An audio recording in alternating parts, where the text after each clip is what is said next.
Hello student, कैसे हैं आप। आज हम कक्षा 7 अध्याय 4 ऊष्मा के बारे में चर्चा करेंगे। यह पाठ बड़ा ही रोचक और मज़ेदार होने वाला है।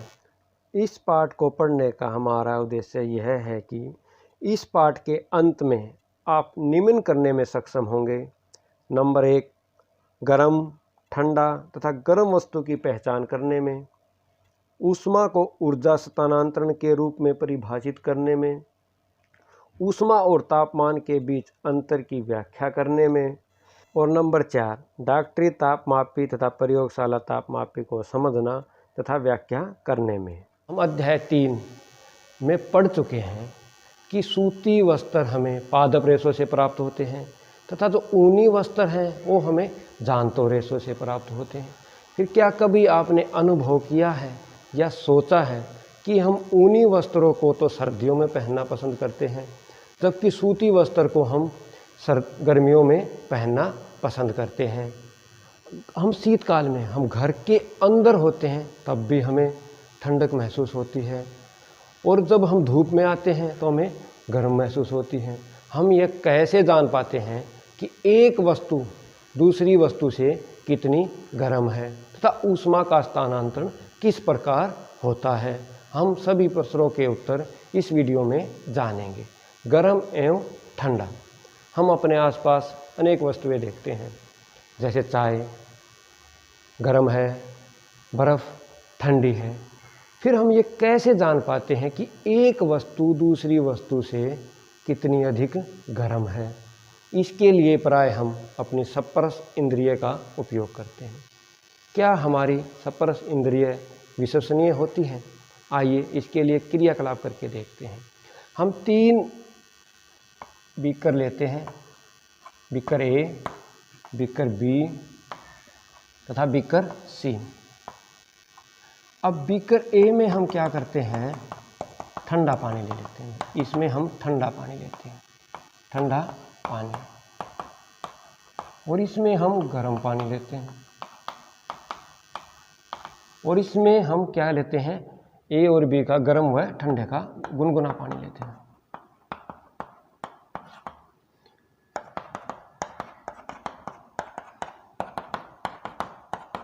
हम क्या देखते हैं, इसमें जो ठंडा पानी लिया इसमें हम अपना एक हाथ, भाई मैं ये बायां हाथ इसमें रखता हूँ और एक हाथ को मैं इसमें रख लेता हूँ। अब दोनों हाथों को मैं इसमें, देखो हम क्या देखते हैं, इसमें मैंने ठंडा पानी लिया है, इसमें मैंने गर्म पानी लिया है, इसमें मैंने गुनगुना पानी लिया है। अब हम क्या देखते हैं, मैं इस हाथ को इसमें तथा इस हाथ को इसमें 2 मिनट के लिए डुबो कर रखता हूँ।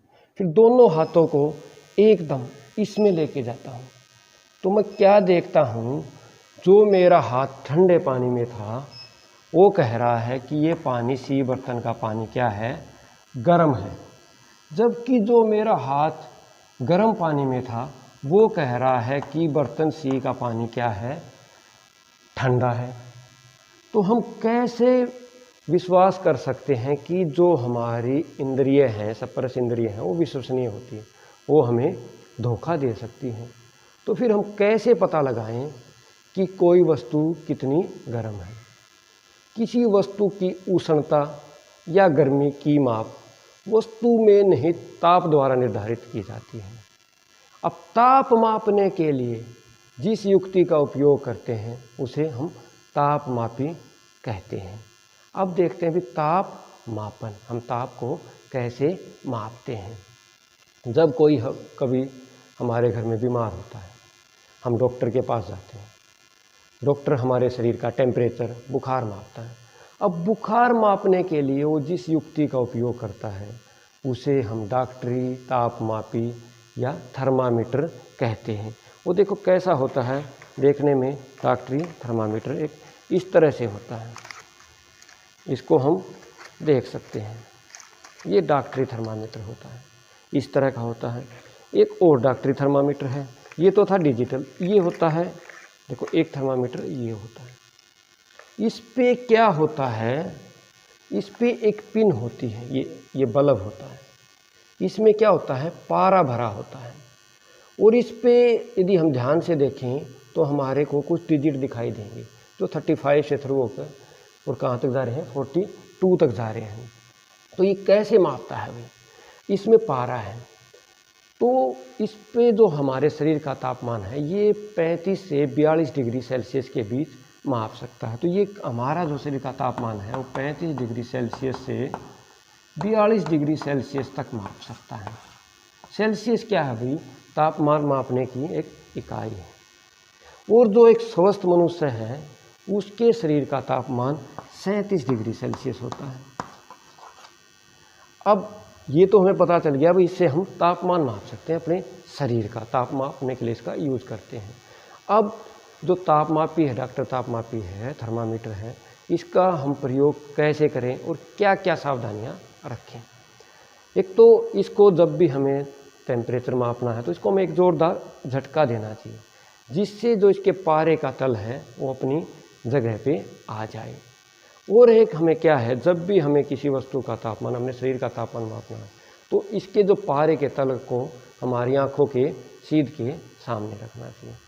और जब हम किसी व्यक्ति का तापमान मापते हैं उससे पहले इसको रोगाणुनाशक से हमें धो लेना चाहिए।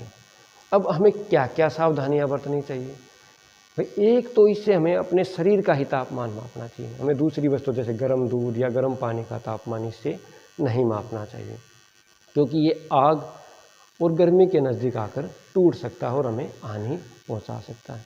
अब हमें ये तो पता चल गया कि हम अपने शरीर का तापमान तो डॉक्टरी तापमापी से माप सकते हैं। अब मेरे मन में ये प्रश्न है कि मैं दूसरी गर्म वस्तु जैसे दूध है, गर्म पानी है, उसका तापमान कैसे मापें। इसके लिए हम प्रयोगशाला तापमापी का उपयोग करते हैं। प्रयोगशाला तापमापी देखो, ये भी, इसमें भी क्या होता है, एक बल्ब होता है उसी की तरह जिसमें पारा होता है और एक पारे का तल होता है जैसे इसमें दिखाया गया है यहाँ पे। और इसमें जो तापमान है मापने के लिए -10 डिग्री सेल्सियस से 110 डिग्री सेल्सियस तक हम इसमें तापमान को मापते हैं। -10 से 110 इसमें भी इसमें का प्रयोग करते समय हमें क्या क्या सावधानियां रखनी चाहिए। इसका प्रयोग करते समय हमें एक तो इसको जब भी हमें किसी का तापमान मापना है धरो तो इसको हमें सीधा रखना चाहिए ऐसे। और एक इसका जो ये जो तल है, जो इसका जो बल्ब है, इसको पानी में पूरा डुबो कर रखना है। जिस भी पदार्थ का हमें तापमान मापना है वो इसके चारों तरफ होना चाहिए और इसको हमें बर्तन की तली से नहीं टकराने देना चाहिए। और एक इसको हमें क्या, तिरछा नहीं रखना चाहिए। अब हमारे मन में ये प्रश्न उठता है कि क्या मैं प्रयोगशाला तापमापी से मेरे शरीर का तापमान माप सकता हूँ। आइए इसके लिए प्रयोग करते हैं, क्रियाकलाप करके देखते हैं। जैसे ही मैं इसको गर्म जल में रखता हूँ और कुछ समय प्रतीक्षा करने के बाद क्या देखता हूँ कि जो पारे का जो सतह है वो शिथिल हो जाता है, जो पारे के तल का शिथिल हो जाता है। और जैसे ही मैं इसको पानी से बाहर निकालता हूँ तो पारे का तल गिरना प्रारंभ हो जाता है। जबकि डॉक्टरी थर्मामीटर में तो हम क्या करते हैं, अपने सामने रखकर उसका तापमान मापते हैं। फिर डॉक्टरी थर्मामीटर में ऐसा क्या है कि इसमें एकदम पारे का तल नहीं गिरता। डॉक्टरी थर्मामीटर में एक विभंग होता है। अब विभंग का क्या लाभ है, विभंग पारे के सतह को या एकदम पारे के तल को गिरने से एकदम रोकता है। आजकल हम डिजिटल थर्मामीटर का भी प्रयोग करने लगे, इसमें पारे नहीं होता, तो ये एक सेफ होता है उस दूसरे थर्मामीटर की अपेक्षा। अब हम ये देखते हैं ऊष्मा का स्थानांतरण कैसे होता है। भाई हम घरों में देखते हैं जब बर्तन को ऊष्मा पे रखते हैं तो बर्तन गर्म हो जाता है, तथा जब बर्तन को ऊष्मा से दूर रखते हैं तो बर्तन ठंडा हो जाता है। भाई तो क्या होता है, ऊष्मा गर्म वस्तु से ठंडी वस्तु की तरफ परावर्तित होती रहती है। भाई ये कैसे होता है, आइए इसके लिए क्रियाकलाप करके देखते हैं। हम क्या करते हैं, हम एक एल्युमिनियम की छड़ लेते हैं, एल्युमिनियम की छड़ लेते हैं भाई, उसको दो भाई स्टैंड पे रख सकते हैं या ईंटों के बीच में लगा देते हैं इसे। भाई इसको मैंने ले लिया एल्युमिनियम की, ये क्या है, एक एल्युमिनियम की छड़ है, कोई भी एल्युमिनियम की है या लोहे की है। इसके नीचे मैं ज्वाला लगा देता हूँ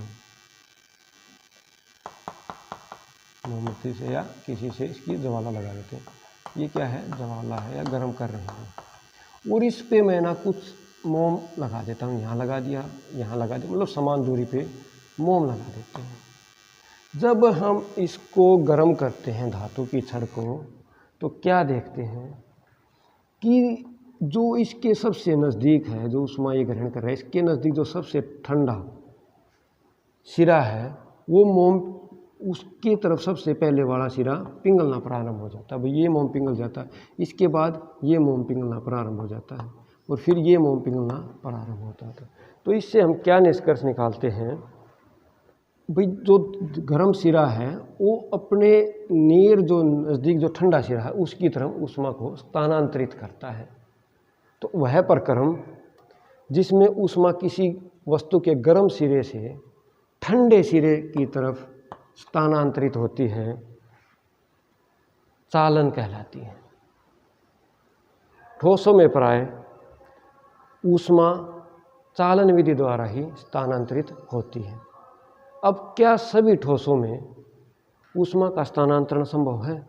भाई हम एक गर्म जल लेते हैं, इसमें एक प्लास्टिक का डाल देते हैं, एक लकड़ी का डाल देते हैं, भाई ऐसे लकड़ी डाल दी, एक क्या दे देते हैं, लोहे की चीज़ डाल देते हैं, इसके ऊपर लकड़ी का अट्ठा लगा हुआ है भाई, और एक कोई धातु की चम्मच डाल देते हैं इसको। तो कुछ समय बाद हम क्या देखते हैं कि जो इनके बाहर का जो सिरा है वो क्या हो गया है, गर्म हो गया है, जबकि जिस धातु के सिरे पर ऊपर लकड़ी लगी हुई थी वो बिल्कुल गर्म नहीं है। और यहाँ तक तो ये गर्म है, लेकिन ऊपर जहाँ लकड़ी लगी हुई थी वो गर्म नहीं है। ये लकड़ी, ये जो पेंसिल है, ये भी गर्म नहीं है। तो यहाँ से हम क्या निष्कर्ष निकालते हैं कि कुछ पदार्थ अपने अंदर से ऊष्मा का स्थानांतरण होने देते हैं। ऐसे पदार्थों को हम ऊष्मा चालक कहते हैं, जैसे लोहा, तांबा, एल्युमिनियम। तथा कुछ पदार्थों ने अपने अंदर से ऊष्मा का स्थानांतरण आसानी से नहीं होने दिया, इनको हम ऊष्मा रोधी या कुचालक कहते हैं, जैसे लकड़ी है, प्लास्टिक है। तो अब हमारे समझ में आ जाता है कि जो हम घरों में जो बर्तनों के ऊपर जो हत्थे लगाते हैं वो लकड़ी या प्लास्टिक के क्यों बनाए जाते हैं। अब हमने ये तो सीख लिया कि ठोसों में ऊष्मा का स्थानांतरण चालन विधि द्वारा होता है। अब वायु तथा जल तो ऊष्मारोधी हैं, तो वायु और जल में ऊष्मा का स्थानांतरण कैसे होता है। आइए इसके लिए भी हम एक क्रियाकलाप देखते हैं। भाई हम एक बर्तन में क्या करते हैं, हम एक बीकर लेते हैं भाई, या कोई फ्लास्क लेते हैं, उसको क्या कर लेते हैं, 2/3 पानी की भर लेते हैं, और उसके नीचे कोई ऊष्मा का स्रोत रख देते हैं भाई, जैसे मोमबत्ती वगैरह जो भी है हमारे पास, एक ऊष्मा का स्रोत रख दिया भाई हमने। अब जैसे ही मैं इसमें किसी सटरा की सहायता से कोई मिला देता हूँ, सोडियम का उसका पोटासियम परमैंगनेट का छोटा सा टुकड़ा मिला देते हैं भाई। अब पोटासियम परमैंगनेट क्या करता है, अब जैसे ही हम इसको गर्म करना प्रारंभ करते हैं तो हम क्या देखते हैं, जो जल ऊष्मा के नज़दीक है, ऊष्मा ग्रहण कर रहा है, वो जल ऊपर जाता जा रहा है, और जो जल ठंडा है वो जल नीचे आता जा रहा है। और यह प्रोसेस तब तक चलता रहता है जब तक कि सारा जल गर्म नहीं हो जाता। तो इस तरह से ये प्रोसेस चलता रहता है। तो इस प्रक्रम को हम संवहन कहते हैं। तो जो जल जिस प्रक्रम द्वारा जहाँ पे यहाँ पे गर्म हो रहा है, इसको हम क्या बोलते हैं, संवहन बोलते हैं। अब हम ये तो देख चुके भाई, जल में तो संवहन विधि द्वारा ऊष्मा का स्थानांतरण हो जाता है, तो वायु में ऊष्मा का स्थानांतरण कैसे होता है, इसके लिए भी हम एक क्रियाकलाप करके देखते हैं। हम एक मोमबत्ती लगाते हैं, ठीक, इसका एक हाथ हम इसके पार्श्वक्रम में रखते हैं, इसके पार्श्वक्रम, और दूसरा हाथ इसके ऊपर रख लेते हैं। तो हम क्या देखते हैं, जो हाथ हमने ऊपर रखा था वो क्या है, इस पार्श्व हाथ की अपेक्षा ज़्यादा गर्म महसूस हो रहा है। तो जो वायु है वो जो गर्म होकर संवहन विधि द्वारा ऊपर जाती है, संवहन द्वारा ऊपर की वायु गर्म हो जाती है, इसलिए हमें ऊपर वाले हाथ में क्या लगती है, गर्मी महसूस होती है, और नीचे वाले जो पार्श्वक्रम में रखा था वो हमें इतना गर्म महसूस नहीं होता है। इसीलिए क्या होता है, जो धुआं होता है वो क्या जाता है, ऊपर की तरफ जाता है। अब इस संवहन विधि का हमारे आम जिंदगी में एक बहुत ही रोचक परिघटना होती है। देखते हैं भी वो क्या होती है, जो रोचक परिघटना जो संवहन के द्वारा होती है। क्या होता है, समुंदर का जल, तो समुंदर का जल, एक तरफ समुंदर है, हमें पता है, जो तटीय क्षेत्रों में रहने वाले लोग हैं उनके लिए भी समुंदर है, यहाँ पे क्या है, जल है। तथा इधर है क्या है, हमारी पृथ्वी है भाई, जो पृथ्वी जो मतलब उसकी पृथ्वी तो है, धरती है जो थल है, ये थल है भाई, ये थल है, और ये क्या है, समुंदर है भाई।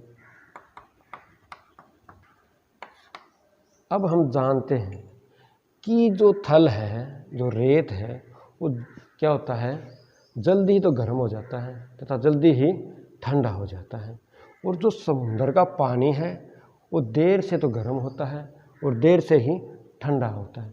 तो क्या होता है, जब ये रेत गर्म हो जाता है तो इसकी वायु गर्म होकर ऊपर उठ जाती है।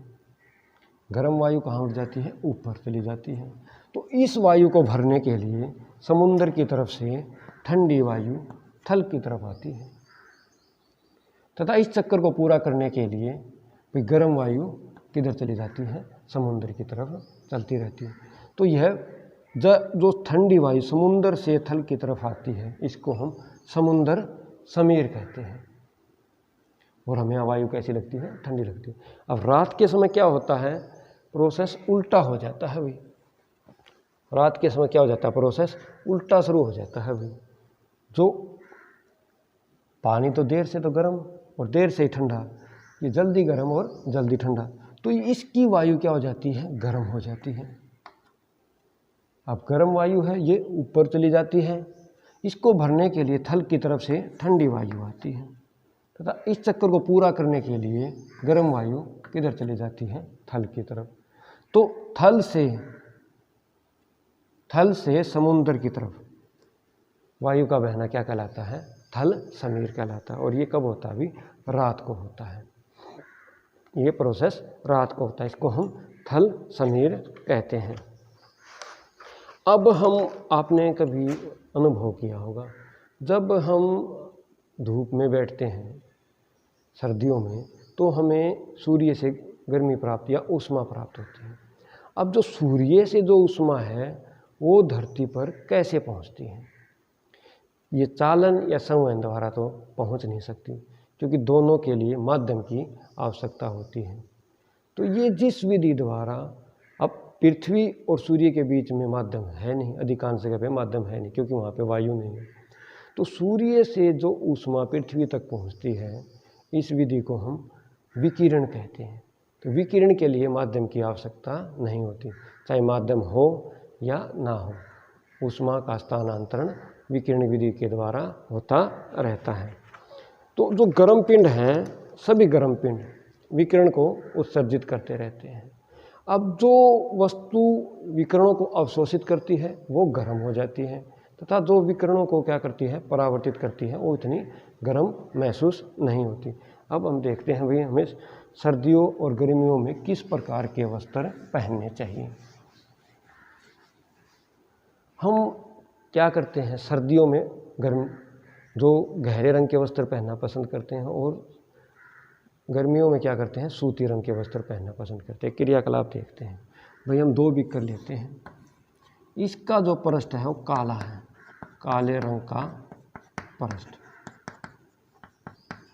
और ये जो दूसरा बीकर है इसका पृष्ठ क्या है, सफ़ेद है, या मतलब हल्के रंग का है। अब इन दोनों में पानी रखता हूँ, जल डाल देता हूँ, इसमें भी जल डाल देते हैं और इनको कुछ समय के लिए धूप में रखते हैं। हम क्या देखते हैं, जो काले रंग का पृष्ठ था जिस बर्तन के, उसका पानी सफ़ेद रंग के पृष्ठ वाले से ज़्यादा गर्म है। तो यहाँ से एक बात समझ में आ जाती है, जो गहरे रंग के होते हैं या काला रंग का पृष्ठ है, गहरा रंग है, वो ऊष्मा को ज़्यादा अवशोषित करते हैं एक हल्के रंग की अपेक्षा। इसलिए हम गर्मियों में हल्के रंग के वस्त्र पहनना पसंद करते हैं और सर्दियों में हम क्या करते हैं, गहरे रंग के वस्त्र पहनना पसंद करते हैं। अब ऊन हमें सर्दियों में उष्ण कैसे बनाए रखती है? हम जानते हैं भी जो ऊन है ऊष्मा की कुचालक है, ऊष्मा रोधी है और वायु भी ऊष्मा रोधी है। अब जो ऊन होती है ना, उसमें छोटे छोटे क्या होते हैं, छिद्र होते हैं जिनमें वायु फंस जाती है, जो हमारे